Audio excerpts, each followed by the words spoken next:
The 1990 Japanese Grand Prix represents a singular, jagged fracture in the timeline of Formula One, a moment where the thin veneer of sporting decorum was stripped away, leaving only the raw, pulsating nerves of personal obsession and political betrayal.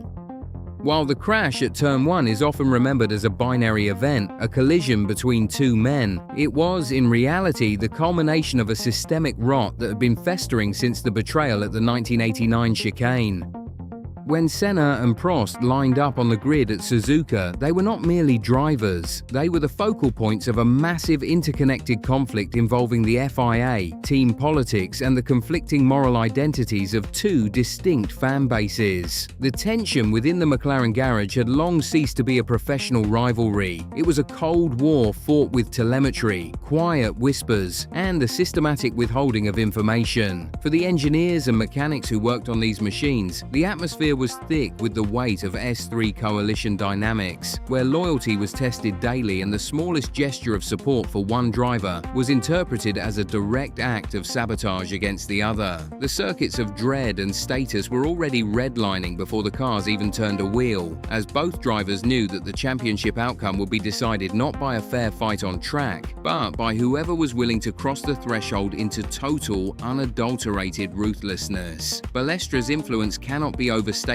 as his decision-making regarding the pole position served as the final catalyst that pushed the situation toward catastrophe. By keeping the pole on the dirty, oil-stained right side of the track, the FIA effectively handed the advantage to Prost, a move that Senna interpreted as a direct and personal effort to strip him of a fair chance at the title. This institutional bias, documented in numerous post-race analyses, created an S4 fairness crisis that made a collision inevitable. It wasn't just a race, it was a test of survival against a rigged system. The feeling among the paddock insiders was that the governing body was playing a game of chess with the lives of the drivers. And in that game, Senna was increasingly being moved toward a corner with no exit. The S9 sacred circuit, which governs the unwritten, unspoken contracts of racing honor, was not just bent at Suzuka, it was completely erased. When Senna refused to lift, he wasn't just driving into a gap, he was making a statement about the nature of the sport itself. His famous proclamation that if you no longer go for a gap, you are no longer a racing driver, became the theological justification for an act that many others saw as nothing more than premeditated sabotage. This philosophical clash is what keeps the wound open for modern fans, as it forces them to confront whether the win at all costs mentality is the pinnacle of the sport or its most shameful perversion. Every replay, every reanalysis of the telemetry, and every retrospective interview adds another layer of compound pressure to the narrative, keeping the circuits of tribal identity and disgust fully charged even 3 decades later.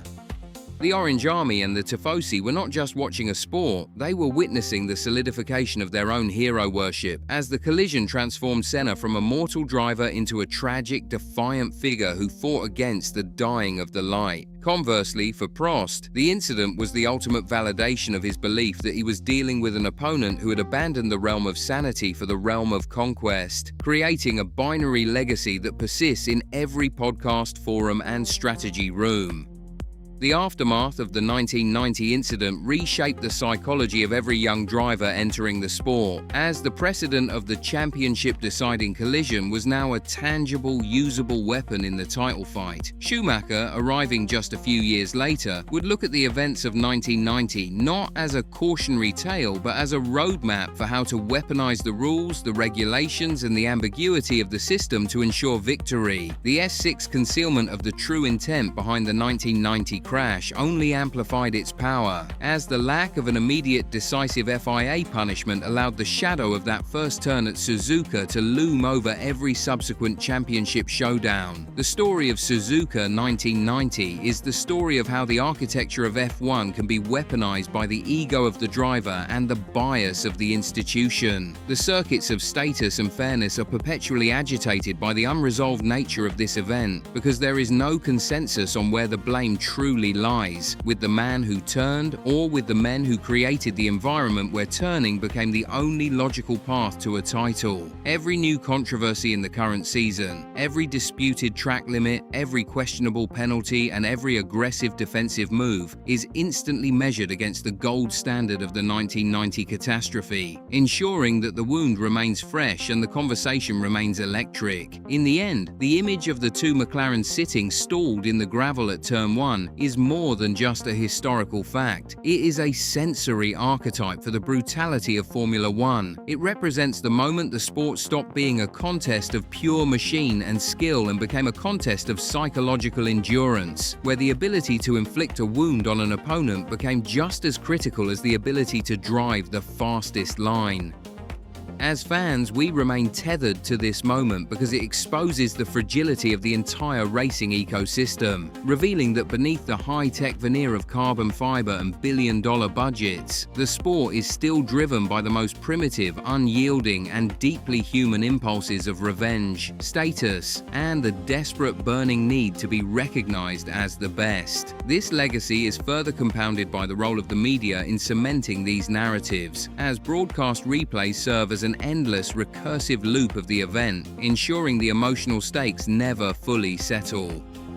Every time the footage is shown, S5 Schadenfreude is re-triggered for new generations of fans who inherit the grievances of their predecessors without having experienced the initial shock themselves. The paddock press corps, often caught between the duty to report facts and the pull to monetize the drama, has historically played a significant role in inflating the moral stakes, treating the drivers not as athletes but as protagonists in a multi-season opera of villainy and redemption. Furthermore, the technical evolution of the cars themselves has served to amplify rather than dampen the echoes of Suzuka. As the machines became faster and the safety standards grew more rigorous, the act of intentionally causing a high-speed collision transitioned from a dangerous tactical gamble to a calculated defiance of the sport's modern ethos. This dissonance between the extreme safety protocols of the current era and the survivalist desperation of the 1990s is what forces contemporary viewers to view Senna's actions through a lens of moral scrutiny that didn't exist when the incident first occurred. When we examine the FIA's reaction to subsequent title-deciding crashes, such as Schumacher's maneuvers in 1994 and 1997, it becomes evident that the shadow of 1990 was the benchmark for every investigation that followed. The lack of a clear, permanent ban or a wholesale revision of the sporting code after Senna's maneuvers created a grey area of championship regulation that would be exploited for the next decade.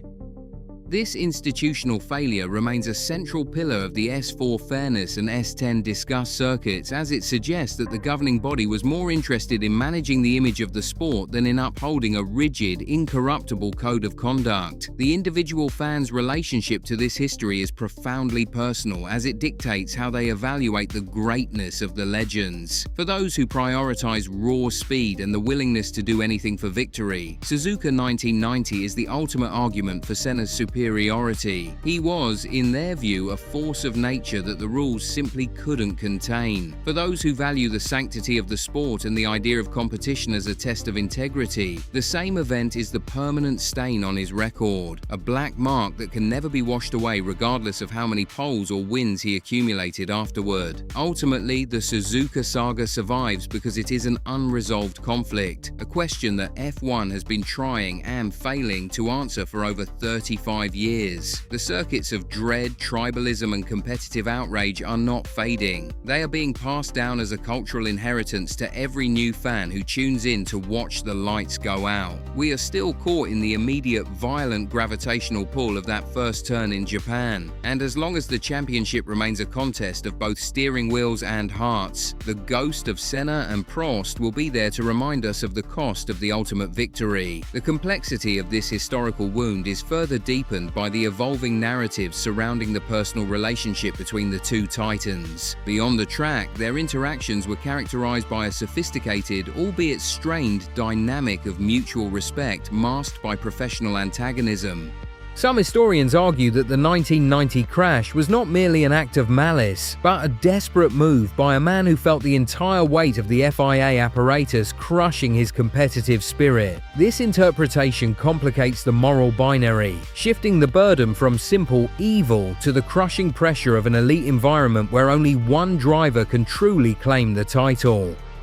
Additionally, the role of the Japanese public and their unique, near-religious devotion to Senna cannot be ignored in the context of the S7 tribal identity circuit. To the local fans in Suzuka, Senna was more than a driver. He was an avatar of pure, uncompromising speed, and his actions, no matter how controversial, were interpreted as the necessary sacrifices of a god among men. This cultural context adds another dimension to the wound, showing how geography and national sentiment can insulate a driver from the harsh critiques of the international media, thereby sustaining the divide between his global image and his local veneration. As the sport enters its current era, the technological landscape has also shifted how we perceive these historical events. The rise of advanced data analytics and historical simulation has allowed fans to essentially rerun the 1990 collision in digital environments, testing various scenarios to see if Senna could have avoided the crash while still maintaining his speed. These modern investigations, while technically fascinating, often fail to address the core human element of the event, the fact that Senna's decision was not a calculation of geometry, but a statement of intent. In conclusion, the 1990 Suzuka incident remains a touchstone for the F1 community because it refuses to be neatly filed away into the archives of sports history. It is a living, breathing component of the sport's DNA that continues to influence the tactical, ethical, and emotional parameters of every modern Grand Prix. We are essentially still driving through that first corner in Japan, trapped in the loop of an event that shattered our collective trust but also redefined the outer limits of what we expect from our champions. To truly grasp why this narrative persists, one must consider the cyclical nature of F1 rivalries. Every decade seems to produce a new pairing that mirrors the fundamental tensions of Senna and Prost, suggesting that the sport is inherently designed to create these antagonistic collisions. The 1990 catastrophe serves as the primordial template for these dramas, providing the vocabulary and the emotional roadmap for fans and pundits alike to interpret modern conflicts. Whether it is a battle between teammates or a clash between different team philosophies, the ghost of Suzuka always returns, demanding that we choose a side in a battle that ended long before the current grid was even born. It is this perpetual resonance that keeps the wound open, ensuring that the Suzuka 1990 incident will never be a closed chapter, but rather a permanent burning asterisk on the history of Formula One.